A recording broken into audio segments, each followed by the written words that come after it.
خواتین کے ایک معروف سرکاری کالج میں انگلش کا پیریڈ تھا کہ ایک طالبہ زور زور سے رونے لگی۔ ٹیچر نے پڑھانا چھوڑا، بھاگم بھاگ اس کے پاس جا پہنچی۔ بڑی نرمی سے دریافت کیا، کیا بات ہے بیٹی، کیوں رو رہی ہو؟ اس نے سسکیاں لے کر جواب دیا، میری فیس کے پیسے چوری ہو گئے ہیں، بیگ میں رکھے تھے، کسی نے نکال لیے ہیں۔ ٹیچر نے ایک لڑکی کو اشارہ کرتے ہوئے کہا، کمرے کے دروازے بند کر دو، کوئی باہر نہ جانے پائے، سب کی تلاشی ہوگی۔ ٹیچر نے سامنے کی 3 رو سے طالبات کی خود تلاشی لی اور پھر انہیں پوری کلاس کی طالبات کی جیبیں چیک کرنے اور بستوں کی تلاشی کی ہدایت کر دی۔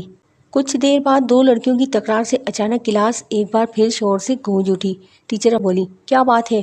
مس تلاشی لینے والی طالبہ بولی، کوثر اپنے بیگ کی تلاشی نہیں لینے دے رہی۔ ٹیچر وہیں تڑک سے بولی، پھر تو اس نے ہی پیسے چرائے ہوں گے۔ کوثر تڑپ کر بولی، نہیں مس نہیں، میں چور نہیں ہوں۔